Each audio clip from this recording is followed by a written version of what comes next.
Si vraiment vous voulez apporter une solution à la question palestinienne et au conflit actuellement, pourquoi n'apportez-vous pas un soutien au président de la République qui appelle à un cessez-le-feu?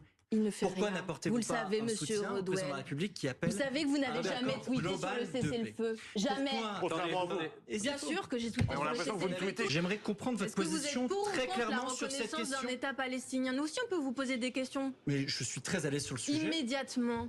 Bah, Pourquoi les autres pays? je suis Pourquoi très à l'aise sur le l'Espagne sujet. l'a Nous fait et reconnaîtrons nous, nous l'État le palestinien au moment C'est trop tôt. venu. Pourquoi? C'est Mais quoi le simplement- moment mais venu? moi, C'est je vous pose combien la de question. morts le moment Pourquoi- venu? pourquoi Monsieur soutenez-vous- Rodwell. Pourquoi Monsieur soutenez-vous Rodwell, c'est que la- combien Je de comprends morts que vous vous énerviez. palestiniens? Dites-le-moi, Est-ce que vous c'est quand le considérez moment que le venu? Hamas mène C'est une quand le action moment légitime? venu? Je n'ai toujours pas entendu votre réponse. Elle a dit non. Oui Elle a dit ou non. non? Elle a dit non plusieurs Rima fois. Hassan, 22 janvier D'accord, mais c'est pas Répondez-moi. ça. Le Hamas. Oui, mais là, vous êtes en boucle. Répondez-moi. Pardon, vous êtes en boucle, vous dites 10 fois la même chose. Répondez-moi, Il y a une monsieur accord. Rodwell. On Je voit défends. que vous Je êtes défends. mal à l'aise. Non. Vous dites des Très choses en simplement. boucle. Il n'y aura jamais de négociation avec le Hamas, il faut les éradiquer complètement. Vous êtes peut-être au courant que les dirigeants du Hamas sont au Qatar, pour certains au Liban, peut-être certains en Syrie. Vous proposez de jeter des bombes à Doha, Et vous jeter des proposez bombes à de laisser Beyrouth. tout le monde tranquille? Non, pas du tout, madame. Moi, Parce que dans la charte quand même du Hamas, vous êtes j'en censé suis le savoir. confiant, mais vous avez raison. Le Hamas ne reconnaît pas l'existence de l'État d'Israël et c'est d'ailleurs la raison pour laquelle...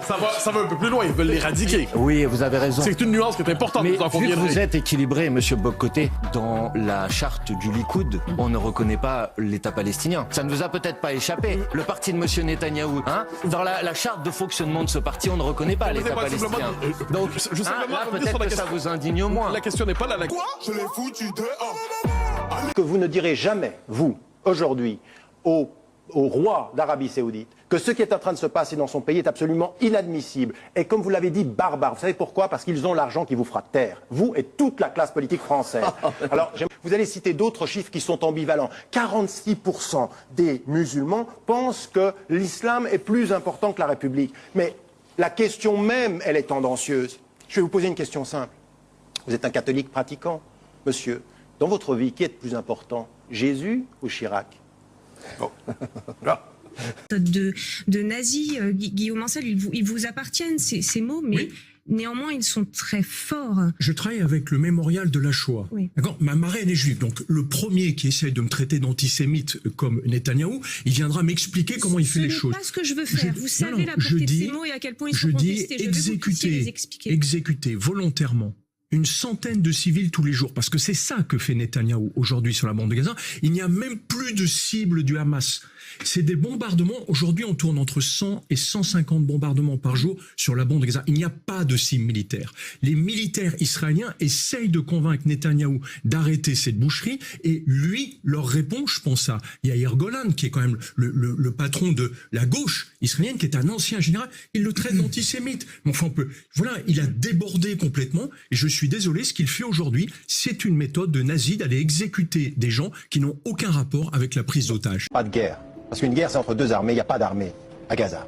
C'est aujourd'hui du massacre, un carnage. Et ce propos-là, ce terme-là, il vient de l'intérieur d'intellectuels israéliens qui parlent de carnage et qui se sont réveillés aussi. Et donc, c'est pas une guerre. Et pendant 2 ans, il y avait la famine. Et quand on parle de trêve, c'est avec des conditions. Aucune n'est respectée. Ce propos de la victime, ça suffit. Parce qu'aujourd'hui, il y a un agresseur et il y a une population civile qui est exterminée sous nos yeux. Quand on nous dit, oui, mais il y a le Hamas d'un côté et puis il y a Abbas. Abbas, ça fait 2 ans qu'il discute, il n'a rien obtenu sur la Cisjordanie. Le contraire, quand Israël a soi-disant libéré Gaza. En fait, elle a libéré l'intérieur, elle a gardé toutes les clés, elle en a fait une prison à ciel ouvert. C'est ça la réalité.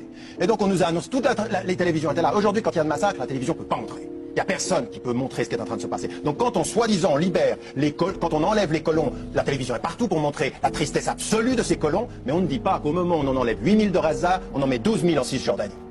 La réalité... Une armée coloniale et d'autre part de colons, littéralement. Pour être tout à fait clair, tous les soldats israéliens doivent quitter la Cisjordanie jusqu'au dernier, et tous les colons israéliens doivent quitter la Cisjordanie jusqu'au dernier également.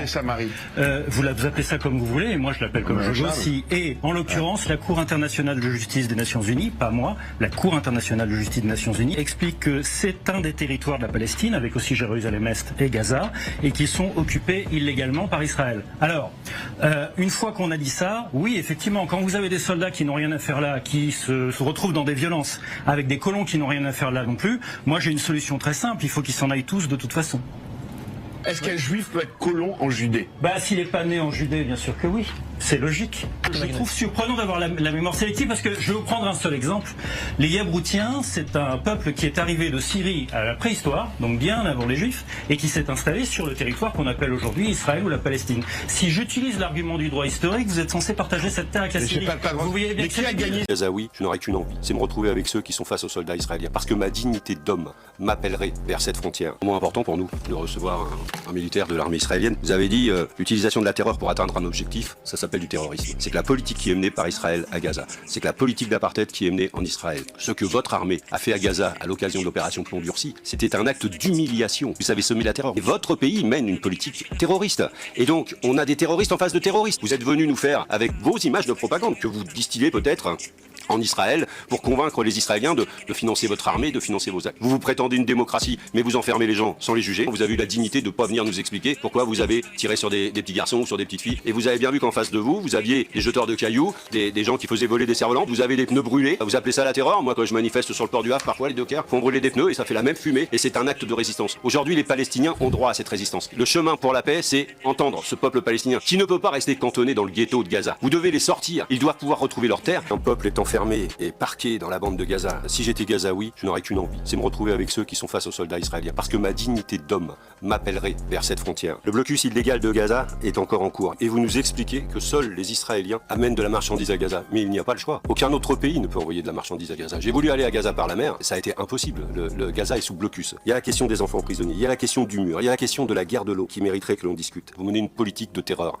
Vous êtes un État terroriste. On peut sortir la caricature de Netanyahou devant l'ONU où je vais dessiner une bombe et je vais mettre un trait rouge et je vais dire ok ils sont à 2 doigts d'avoir l'arme nucléaire. Ça fait 30 ans qu'Israël dit ça, si vous voulez. Il faut quand même pas négliger. Israël est quand même le seul État au monde qui a obtenu l'arme nucléaire de façon illégale. Les États-Unis sont le seul pays au monde à avoir utilisé offensivement l'arme nucléaire. Que ces 2 pays viennent donner des leçons au reste du monde en bombardant des sites nucléaires, si vous voulez, ça passe pas auprès du reste du monde. C'est impossible que ça passe auprès du reste du monde. C'est fini cette histoire-là. C'est plus possible en fait. Cette méchanceté, c'est victime pour rien, pour rien.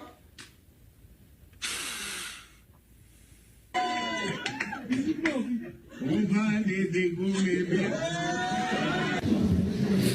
Je veux pas leur donner la possibilité de voir, mais là, c'est mon peuple, c'est mes frères, les enfants. Parce qu'ils savent aujourd'hui le cancer qu'est cette population qui est aujourd'hui, à qui on a tout donné. Israël est sorti de la bande de Gaza.